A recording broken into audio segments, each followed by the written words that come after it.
Bismillahirrahmanirrahim. Assalamualaikum warahmatullahi wabarakatuh. Segala puji bagi Allah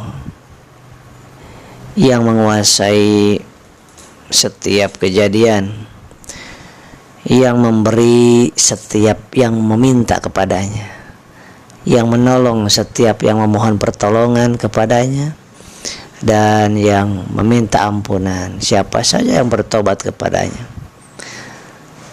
Bersyukur kita kepada Allah Subhanahu wa taala. Hari Jumat petang ini kita masih diberikan kesempatan untuk senantiasa merenung dan melihat kepada diri. Kadang-kadang dan seringkali kita melihat sering kepada orang lain. Jarang kita melihat kepada diri pribadi.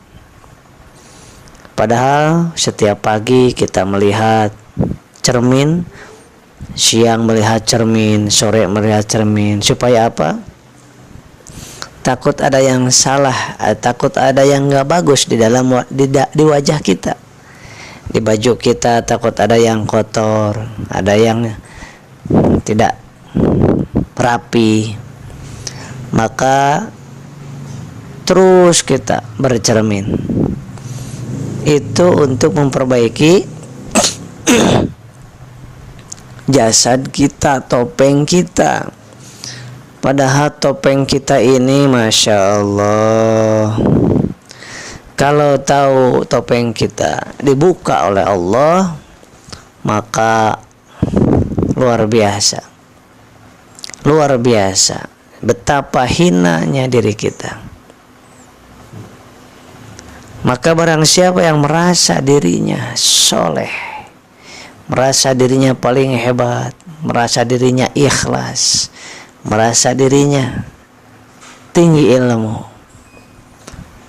maka di saat itu juga berarti diri kita terlalu sering bercermin jasad, tapi jarang bercermin hati. Padahal hati kita, jiwa kita atau ruh kita yang akan abadi.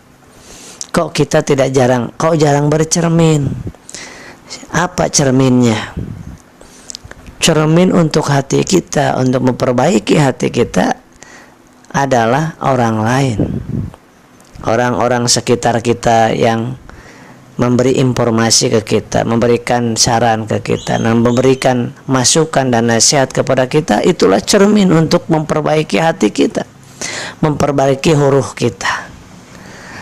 Nah, setiap saat kita di mana di toilet ada kaca, ada cermin, kita bercermin. Lipstik sedikit kurang ini ditambahin lagi. Kenapa? Takut kelihatan jelek. Nah, karena hati ini tidak diketahui orang lain, kita suka lalai. Hati ini hanya diketahui oleh diri kita dan Allah saja. Nah, maka kita senantiasa kadang-kadang seringnya kita lupa terhadap bercermin hati kita. Untuk melanjutkan obrolan kita di malam hari ini, mari kita bersolawat kepada baginda yang mulia Rasulullah SAW. Mudah-mudahan dengan sholawat ini Allah memberikan karunia dan taufik kepada kita semuanya, memberikan petunjuk sebenar-benarnya petunjuk, karena kita ini sesat sesungguhnya kecuali Allah beri buntut petunjuk kepada kita. Sesungguhnya kita ini hina kecuali Allah angkat derajat kita. Jutaan orang memuliakan kita, kalau Allah hinakan, hina. Begitu pun sebaliknya. Maka mari ajak teman-teman kita sesudah maghrib ini, ajak yang mengajak itu mengajak kepada kebaikan akan mendapatkan pahala kebaikan itu. Menyebarkan kebaikan itu adalah tanda-tanda kita ingin ditolong oleh Allah Subhanahu wa taala. Mari kita bersolawat kepada Rasulullah sallallahu alaihi wasallam.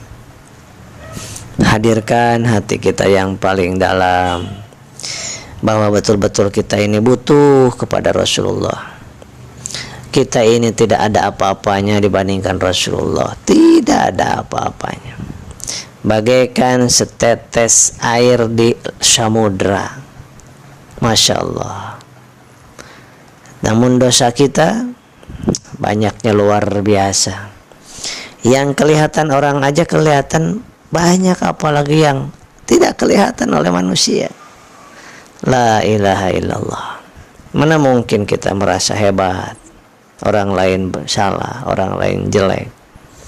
Ayo kita sholawat untuk melembutkan hati kita, karena Allah maha lembut dan mencintai kelembutan. Allah maha indah, mencintai keindahan.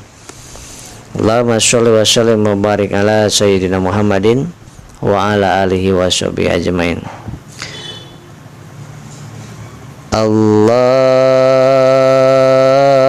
Allahumma sholli wa sallim wa barik ala sayyidina Muhammad wa ala ali sayyidina Muhammad. Allahumma sholli ala Muhammad ya Rabbi sholli alaihi wasallim. Allahumma sholli ala Muhammad ya Rabbi sholli alaihi wasallim.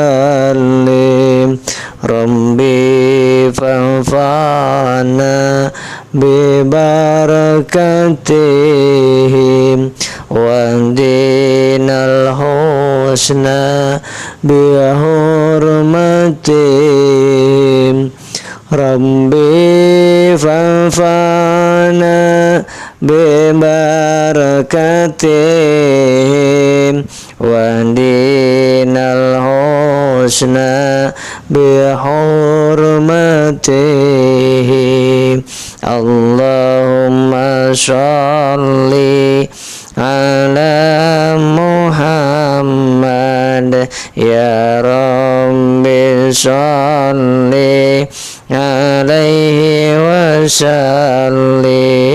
Allahumma sholli ala Muhammad ya Rabbi sholli alaihi wasallim.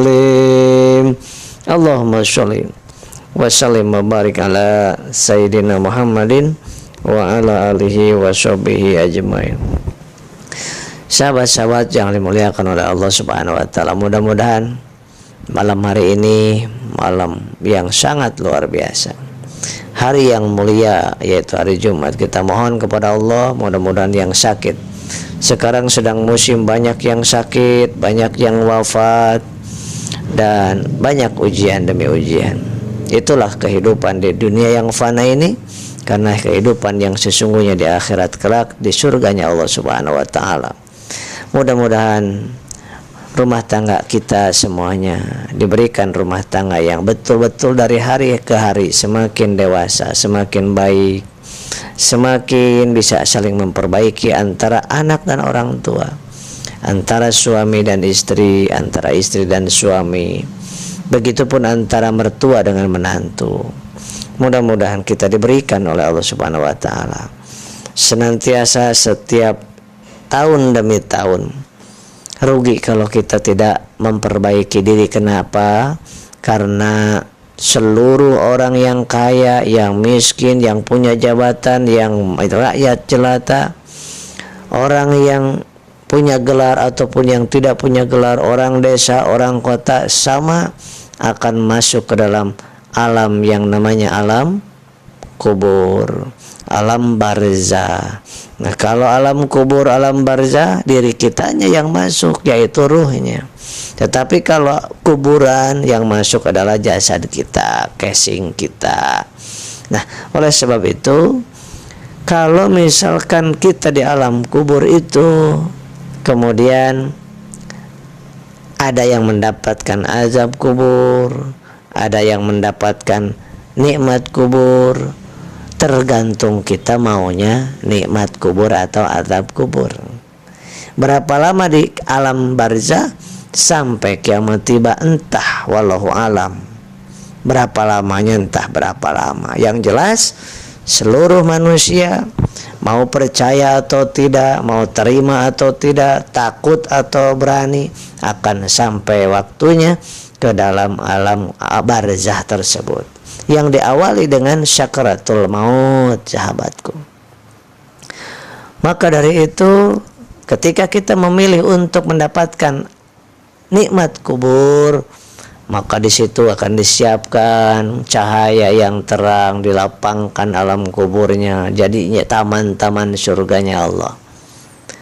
Kemudian akan mendapatkan teman yang baik, yang harum, yang sejati, yang mengajak bicara dengan lemah lembut kepada kita selama sepanjang alam barzah ada sampai kiamat tiba, akan ditemani diri kita oleh makhluk Allah yang betul-betul sangat menyenangkan kita, membahagiakan kita, harum dan lembut. Siapa dia? Dialah amal kebaikan kita selama di dunia. Kesolehan kita, kebaikan kita akan menjelma menjadi makhluk yang sangat baik, sangat lembut kepada kita. Tapi apabila kita di dalam dunianya banyak menzalimi orang lain, kezaliman demi kezaliman, mengkhianati, kemudian mendustai orang, kemudian begitu banyak dosa yang kita lakukan, maksiat yang kita jalankan, larangan Allah yang kita langgar, tetapi belum sempat kita bertobat kepada Allah sebelum wafat, maka sahabat-sahabat, apa yang kita dapatkan di sana? Gelap gulitanya yang luar biasa. Binatang-binatang yang Allah sudah siapkan di alam kubur, kadang-kadang tidak sedikit dikisahkan di dalam berbagai macam kisah.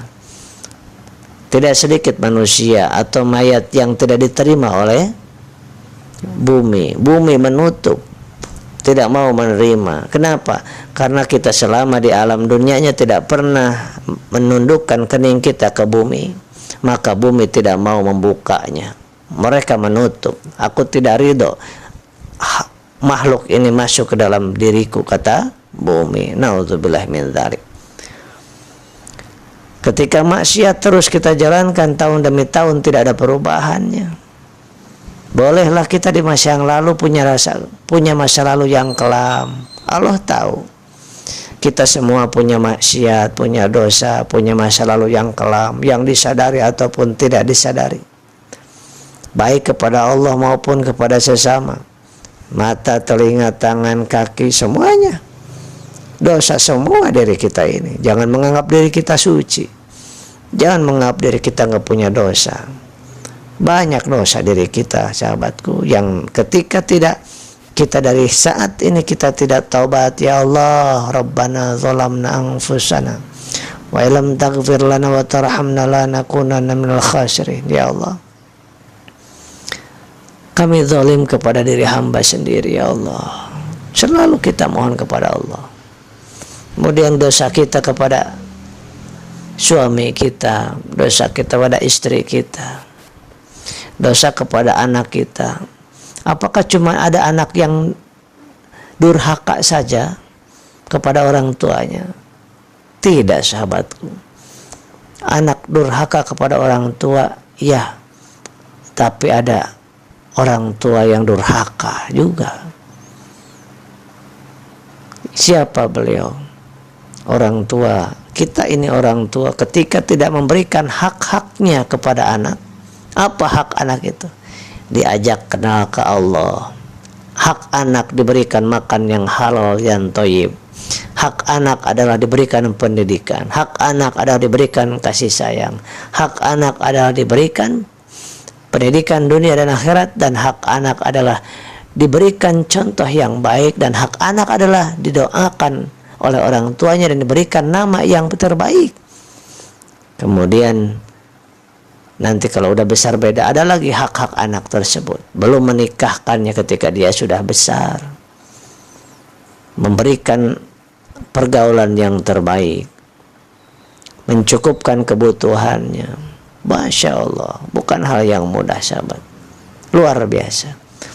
Nah, ketika kita banyak maksiat, kezaliman, kemudian menyakiti, mengkhianati, dosa-dosa yang kita lakukan, dan kita yang paling bahaya merasa bersih dari dosa, padahal begini banyaknya dosa kita. Kemudian kalau merasa bersih dari dosa, merasa gak punya dosa, apa yang terjadi?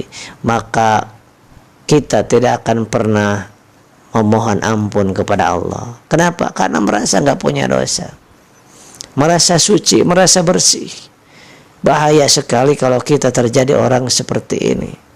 Bahaya kalau kita seperti itu, merasa bersih, merasa gak punya dosa, merasa soleh banget, merasa yakin banget ke surga. Kemudian ternyata di sisi Allah kita banyak dosa. Lantas kita ketika dipanggil oleh Allah melalui malaikat Ijrail, masuk kita ke lubang kubur, jasad kita, ruh kita ke alam kubur, ke alam barzah. Apa yang terjadi? Ada 5 hal setidaknya yang membuat kita selamat dari azab kubur, sahabatku. Yang pertama, menjaga sholat 5 waktu. Menjaga sholat 5 waktu itu adalah salah satu cara untuk menghindari diri kita dari azab kubur. As-sholatu imaduddin. Sholat itu tiangnya agama. Siapa yang mendirikan sholat, dia mendirikan agamanya. Yang meninggalkan sholat, yaitu dia sudah meruntuhkan agamanya. Bahkan amalan yang paling pertama dihisab oleh Allah adalah sholat. Karena sholat satu-satunya tiang daripada agama. Apapun yang kita lakukan, kalau tanpa sholat, nol hasilnya, sahabatku. Maka sholat ini adalah perlu kita lakukan. Ada hadis yang menyatakan kalau sholat 1 kali saja ditinggalkan secara sengaja, maka tidak bisa digantikan sholat yang kita tinggalkan itu, yang 1 waktu doang itu tidak bisa digantikan dengan sholat seumur hidup. Allahu Akbar. Misalkan tadi kita lupakan sholat asar, 1 kali nggak sholat asar tapi disengaja, itu mau kita ganti sholat asar yang tadi sudah kelewat itu, seumur hidup tidak akan terbayar. Allahu Akbar.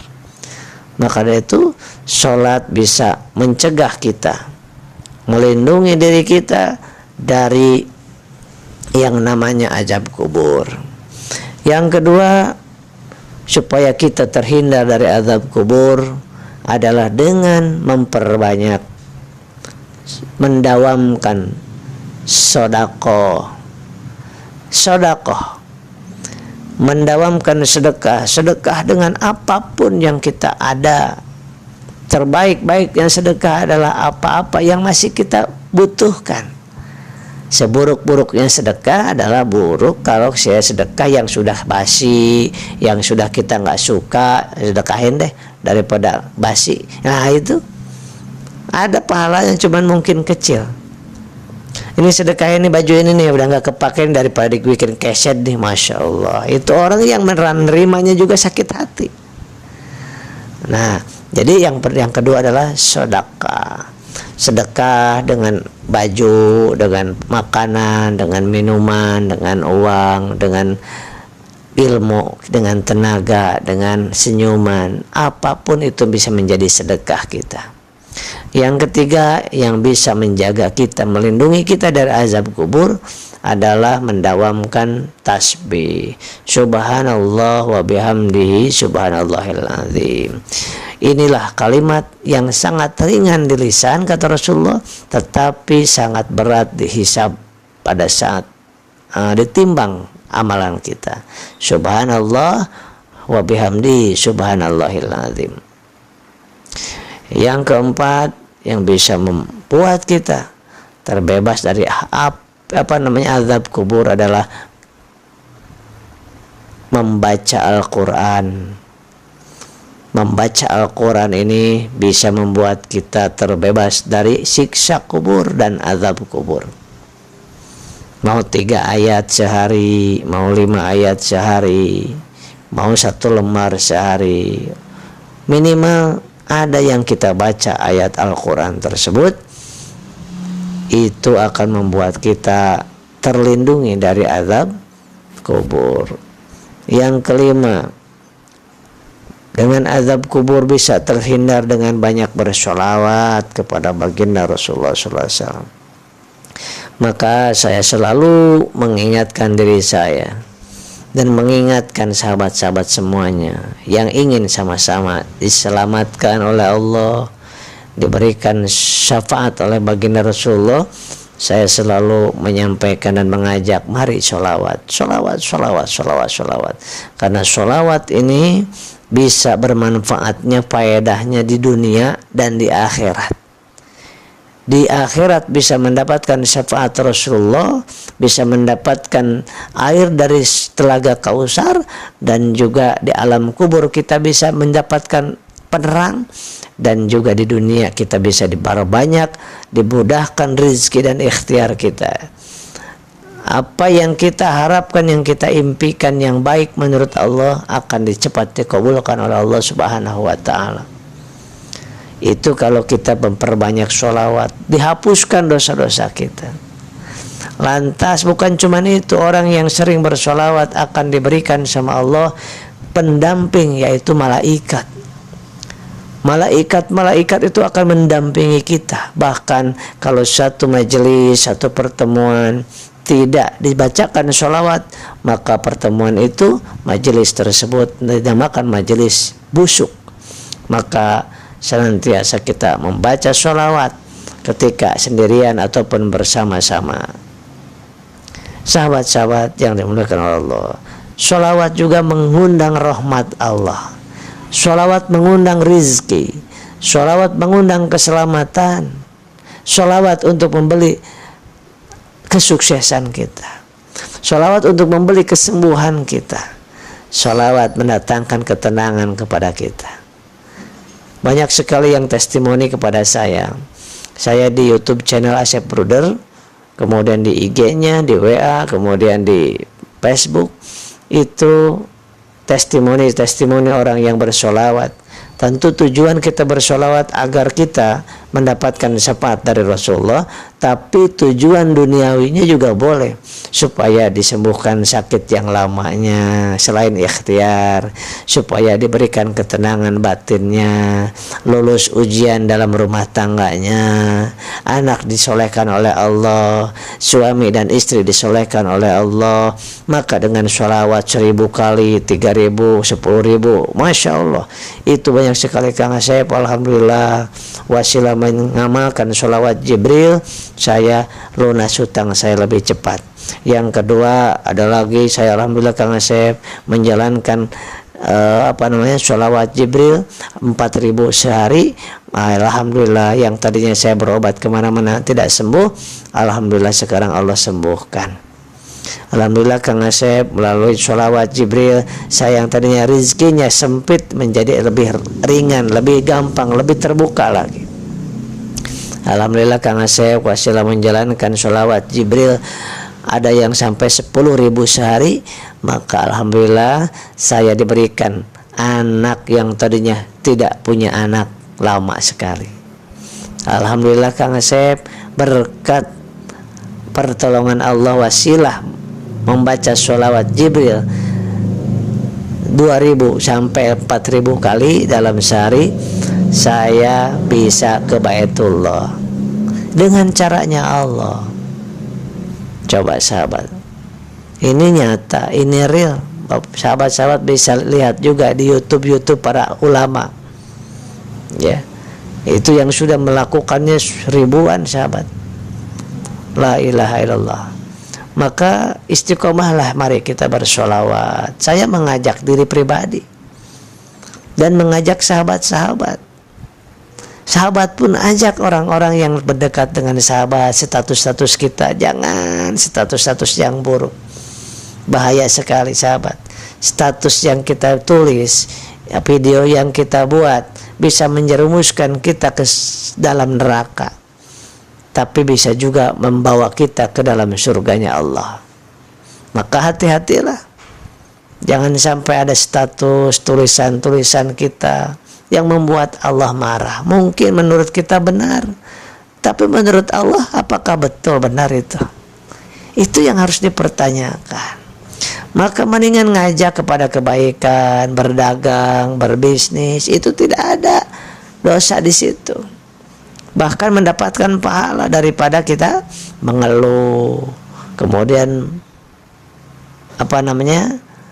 membuka aib orang, ataupun memberikan informasi yang salah tentang ilmu apapun. Ini bahaya sahabat.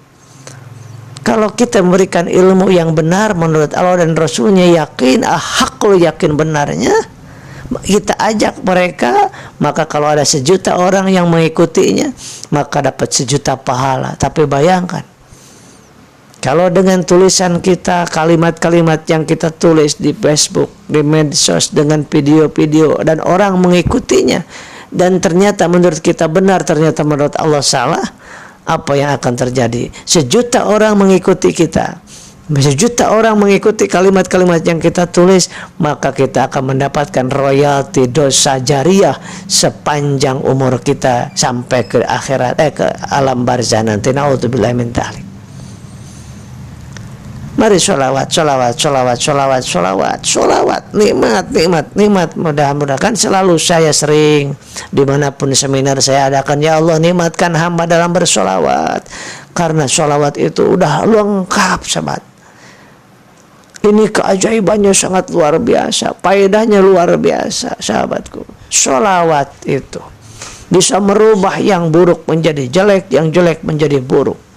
Bisa merubah yang keras menjadi lembut, yang berlembut menjadi keras. Sholawat luar biasa. Sekarang sakit besok bisa sehat, sekarang sehat besok bisa sakit. Allah Subhanahu wa ta'ala. Tapi wasilah sholawat ini luar biasa, luar biasa. Barakallah Pak Hizazi, Bu Syamsiani, Bu Rina. Assalamualaikum Tasik, nyimak Kang, insyaallah istiqomah dalam bersolawat. Masya Allah. Rabu kemarin kita berjumpa di Tasik bersama sahabat-sahabat ahli sholawat. Masya Allah. Jadi pertemuan di Tasik kemarin mungkin ada sekitar 30 tambah 30, mungkin 70-an ya, 2 sesi itu. Itu majelis sholawat sahabat. Ingin kita diberikan istiqomah sholawat, sholawat, mencintai sholawat, maka akan diberikan ketentraman jiwa, ketentraman rumah tangga. Mungkin kemarin belum bisa tentram, mungkin tahun kemarin belum bisa, tapi hari ini mudah-mudahan, hari demi hari dengan wasilah sholawat ini, mudah-mudahan sahabat. Ada Ibu Andriadi, Assalamualaikum Kang Asep, Medan hadir. Ada Pak Haji Birawan Hasli, Masya Allah, barakallah Pak Haji Birawan dari Depok. Bapak Wanto, ada yang namanya, ada Pak Pujio, Insya Allah Pak Asep selalu istiqomah bersolawat dari Malaysia, Masya Allah, barakallah. Ibu Siti Mahesaro, Ibu Indrawati, Waalaikumsalam. Ada Ibu Najwa, Kang Dirman, Assalamualaikum, Kuningan, Jawa Barat hadir penyimak, Masya Allah. Ada Pak Haji Hasan Basori dari Tangerang, barakallah. Pak Haji Hasan Basori guru saya, Pak Haji Hasan Basori, Pak Haji Birawan Hasli, guru-guru saya semua itu, Masya Allah. Ada Ibu Yul, ada Pak Pujio, Assalamualaikum Kang Asep, semoga diberikan kesehatan dan kesuksesan buat kita semua, amin ya Allah ya Rabbal Alamin. Ada Pak Budi Gunawan dari Depok, Barakallah Gurunda, Masya Allah luar biasa Pak leader. Ibu Tiara, Assalamualaikum, Bandung nyimak Kang, Allahu Akbar. Abdullah, Pak Abdullah Hasan, Allahumma sholli ala Muhammad wa ala ali Muhammad, Allahumma sholli wa sallim wa barik alaih. Ibu Ida, ada Ibu Eliza Rusli, ada Bang Yadi, Bang Supriyadi dari Serang, Banten, Masya Allah, Barakallah. Salam untuk teman-teman di Serang, di Banten, Masya Allah. Beberapa di hari Ahad yang lalu kita bersolawat di Banten, ada sekitar 150 ya Bang Supri ya. Ada sekitar 150 di sekitar Serang, Banten, itu kita bersolawat bersama di situ. Masya Allah, la hawla wa la quwata illa billah. Nikmat luar biasa, penuh dengan ketenangan, kesejukan. Dengan bersolawat, maka ketika datang ke ruangan tersebut dengan membawa beban yang sangat luar biasa, kemudian sesudah keluar dari ruangan, biasanya merasakan ketentraman, ketenangan, beban merasa lebih ringan. Apalagi ditambah muhasabah luar biasa. La haula wa la quwata illa billah. Bu Fina, Assalamualaikum Kang Asep, semoga selalu disehatkan, amin ya Rabbal Alamin. Bu Lia, Assalamualaikum Jaktim nyimak Kang, Masya Allah dari Jakarta Timur. Ibu Lia, ada Ibu Sesa, ada Ibu Aza, Pak Dedi, Bu Mulyana Sinergi, Barakallah. Allahumma sholli ala Muhammad, Allahumma sholli alaih. Ibu Ida, Ibu Ali Syau, Assalamualaikum, salam dari Malaysia, Masya Allah. Jadi Malaysia ini ada Pak Ali, ada Pak Pujio, ada Pak Syahrul Afrizal, Barakallah. Ibu Cindy, Masya Allah luar biasa. Ada Cahaya Buhera, ada Ibu Elviana. Assalamualaikum, Masya Allah. Cirebon hadir.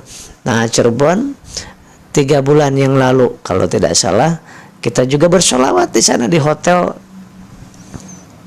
Amaris. Di Hotel Amaris itu sekitar ya 80-an orang. Sholawat bersama. Dimanapun sholawat. Di mobil sholawat, di rumah sholawat, di seminar sholawat, di pengajian sholawat, dimanapun sholawat. Dah, itu betul-betul ada kisah luar biasa. Ketika ada yang bersholawat, maka setan pun dan jin pun sangat takut dengan sholawat ternyata. Tentunya jin dan setan yang kufar. Kemudian ada Ibu Tri Orlina, Pak Leo, Petukangan hadir, sehat selalu Kang, Masya Allah, amin. Pak Uhud dari Tasikmalaya, Ci Bunda Akbar, Assalamualaikum, Tegal hadir. Pak Sukirno Malang, ada Pak Rian Hidayat dari Medan hadir. Assalamualaikum Kang Asep. Waalaikumsalam warahmatullahi wabarakatuh. Bu Haryuti, Waalaikumsalam warahmatullahi wabarakatuh. Pak Ibrahim Sudrajat. Kemudian kita lihat ke Pak Arman, Assalamualaikum, Karawang hadir. Ada Pak John Jambi, Masya Allah hadir. Bu Ratu Atin, Assalamualaikum, Pandeglang hadir. Mau kemarin waktu di seminar di Serang, dari Pandeglang juga ada beberapa yang hadir ikut sholawat bersama, muhasabah bersama. Dan juga hadir di situ ada Al Ustad Yasir Arjambi, Yasir Arafat Al-Zambi LC, Masya Allah. Ibu Yulia Febriani, Assalamualaikum Gurunda. Waalaikumsalam Bu Yulia, Barakallah. Ibu Yulia dari Rawamangun. Ibu Ratu Atin, Ibu Yulia, Pak Yanto Siantar Medan hadir. Ada Pak Ali, doakan kami semua supaya sehat selalu. Alhamdulillah sekarang sholawat tak pernah ketinggalan. La ilaha illallah, Allahumma sholli wa sallim ala sayyidina Muhammad. Bayangkan sahabat, kita tidak kenal, hanya kenal di medsos, tetapi saling mengingatkan dalam sholawat terbayang. Mudah-mudahan kita berharap dikumpulkan di sana di surga. Ini kami sama-sama ahli sholawat gitu, ingin baru berharap seperti itu. Kita baru berharap seperti itu, baru berharap dikumpulkan oleh Rasulullah. Ini hamba-hambaku yang sering sholawat, itu baru berharap. Walaupun belum tahu nggak pantas, mungkin nggak layak berdampingan dengan baginda yang mulia Rasulullah Sallallahu Alaihi Wasallam. Ayo kita sholawat terus. Assalamualaikum. Pak Ali Palembang hadir Kang. Bu Yusrina, total 90 orang beserta dengan tim. Masya Allah, ternyata kemarin ada 90 orang. 2 sesi, tadinya 1 sesi, tetapi karena ada aturan ya gugus COVID, maka 30-30 ya, ternyata yang hadir keseluruhan dalam 1 hari tuh. Saya belum pernah tuh 1 hari di 1 tempat langsung pagi sama siang. Masya Allah, karena sholawat di dalamnya, la ilaha illallah isinya, muhasabah di dalamnya, Allahu Akbar, munajat bersama di dalamnya, Allahu Akbar. Allah berikan kekuatan. Masya Allah, la quwata illa billah. Terima kasih Ibu Rina, mudah-mudahan di Maret tanggal 10 insya Allah lebih banyak lagi, mudah-mudahan, dan lebih berkah lagi yang paling penting. Makasih Ibu Rina, dan saya doakan ayahnya Ibu Rina sekarang sedang sakit, mudah-mudahan Allah berikan kesembuhan, amin ya Allah ya Rabbal alamin. Ibu Rani, Assalamualaikum, mencoba berusaha dengan sholawat, doakan. Ya, mari sama-sama kita bersholawat. Bapak M. Hijaji ini lupa tadi di mana nyimpannya. Pak M. Hijaji, ya baik, kita Butar Mini Bu Ratu, saya kemarin ketemu dengan Kang Asep di rumah makan Cibiuk, Masya Allah. Oh iya, dan sempat foto bersama, Masya Allah.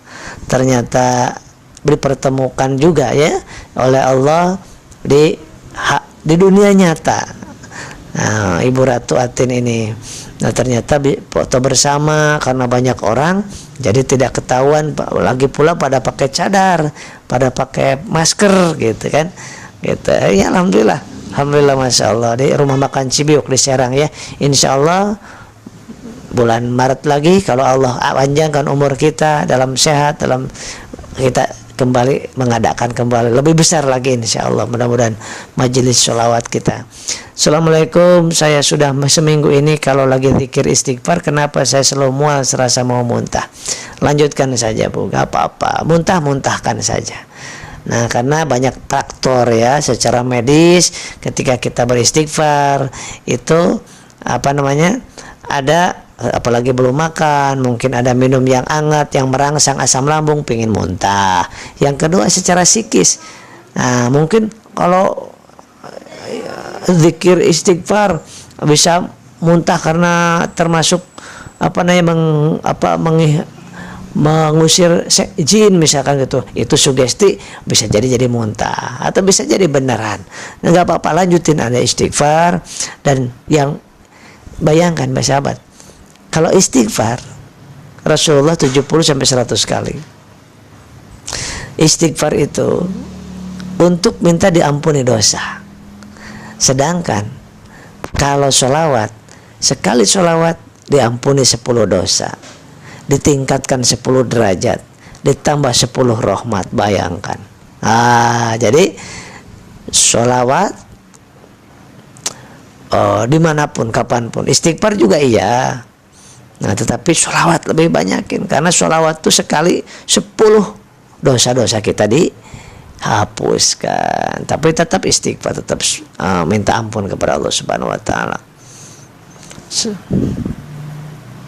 Assalamualaikum, Rio hadir. Kang Asep, semoga aku bisa selalu tenang menjalani dengan segala yang sudah ditetapkan Allah, dan semoga lebih istiqomah. Amin ya Allah ya Rabbal alamin. Inilah harapan kita semuanya, ingin tenang, diberikan setiap ujian bisa melewatinya, melaluinya dengan lulus. Nah, karena tidak mungkin kita nggak diuji, pasti kita diuji, tapi mudah-mudahan Allah kuatkan, dan pasti Allah kuatkan karena sudah diukur. Nah, untuk si Asep ini segini ujiannya, untuk si Anu segini gitu, sesuai keimanan kita.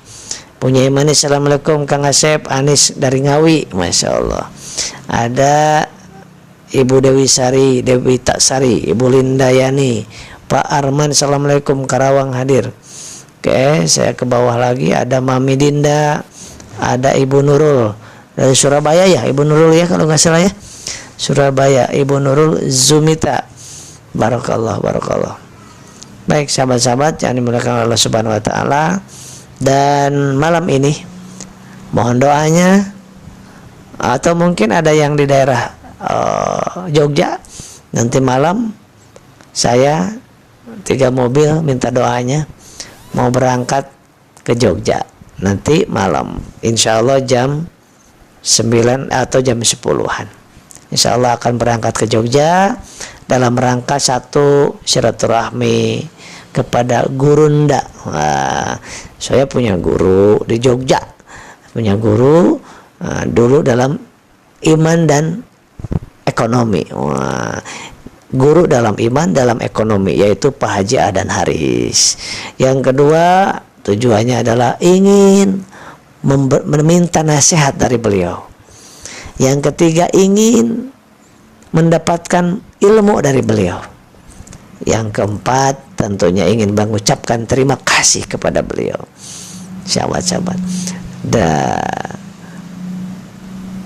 terus meningkatkan ilmu kita dan silaturahmi kita. Insya Allah saya di sana bersama rombongan sekitar 30 orang. Itu hari Sabtu, hari Ahad, 2 hari 2 malam mungkin di sana. Nah, yang ada di Jogja, di Klaten, kebetulan saya SMA-nya dulu di Jogja, jadi kangen dengan Jogja. Tahun 97 saya di Jogja sekolah SMA-nya dekat Malioboro. Jadi ketika ingat Jogja, ingat gudeg. Nah, ingat gudeg, ingat masjid yang waktu dulu saya waktu SMA tinggal di sebuah masjid. Kemudian saya sehari-harinya waktu itu ngajar anak TPA waktu SMA itu. Yang kedua ngegulung karpet masjid. Yang ketiga tugas saya adalah menggosok WC masjid. Yang keempat tugas saya waktu itu di Pak Kiai menyapu halaman rumah Pak Kiai. Pagi nyapu, sore habis asar nyapu. Karena di depan rumah Pak Kiai ada pohon belimbing. Jadi banyak banyak daun-daun yang jatuhnya. Kemudian setiap hari Jumat itu saya nyuciin mobil Pak Kiai. Ada 2 mobilnya. Nah, ibu nyainya 1, Pak Kiai 1. Yang Espas sama yang Katana. Saya cuciin sambil berdoa, ya Allah, kapan saya mudah-mudahan dengan barokahnya mencucikan mobil Pak Kiai, diberikan mobil juga hamba seperti ini. Masya Allah, itu doanya dulu seperti itu. Minta ke Allah. Kemudian setiap hari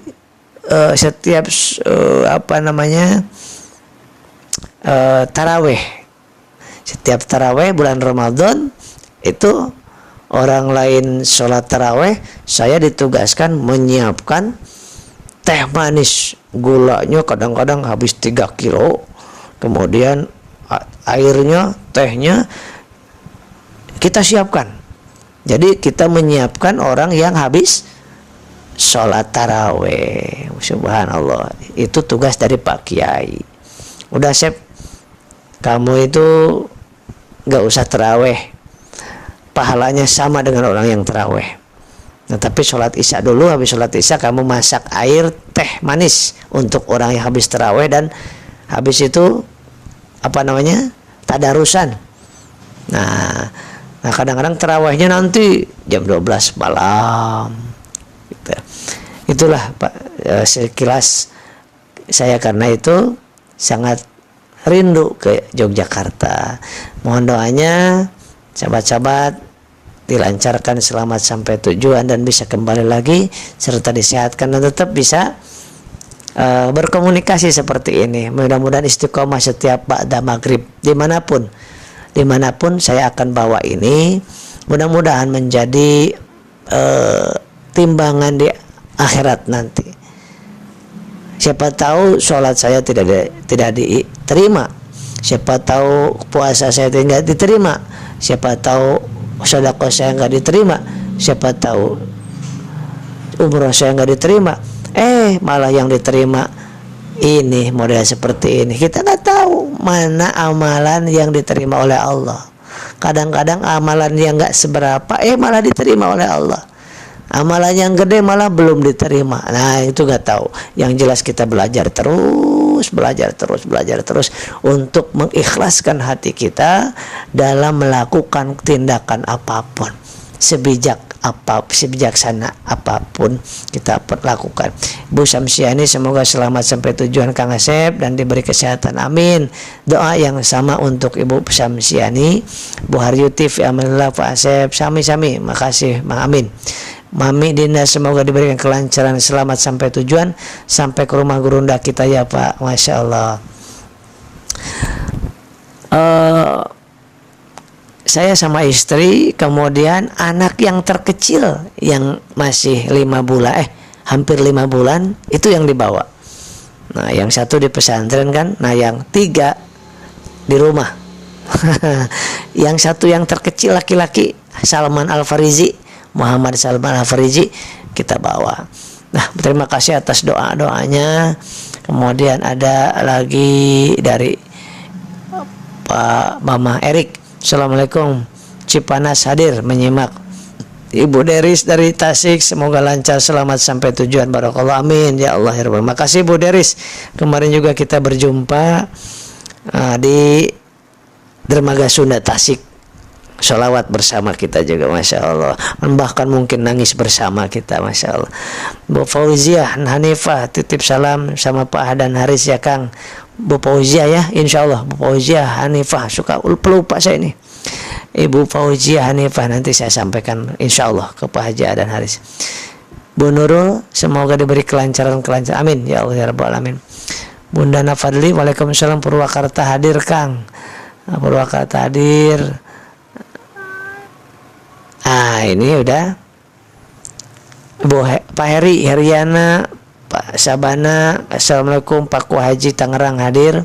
Punga Laura, assalamualaikum. Cilegon hadir. Ibu Sari Bandung hadir. Punten telat nyimak, Masya Allah, gak apa-apa Ibu. Barakallah sahabat-sahabat. Terima kasih yang sebesar-besarnya.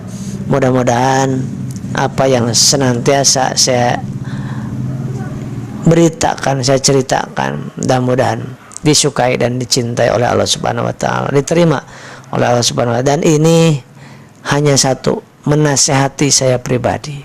Dan jangan sampai lagi sahabat-sahabat panggil saya Kang Asep aja. Kang Asep Bruder, Kang ABS. Jangan panggil Ustaz. Berat tanggung jawabnya di hadapan Allah. Berat tanggung jawabnya di hadapan Allah Azza wa Jalla. Berat sahabat tanggung jawabnya di dunia dan di akhirat, berat. Ketika kita salah sedikit saja, jadi saya mencoreng nama baik Ustaz, maka panggillah saya Kang Asep Bruder, Kang ABS, karena saya seorang perawat, tetapi saya belajar terus, berguru terus, menambah ilmu terus. Tetapi kenapa masih menambah ilmu? Karena merasa bodoh, ingin dapat ilmu terus.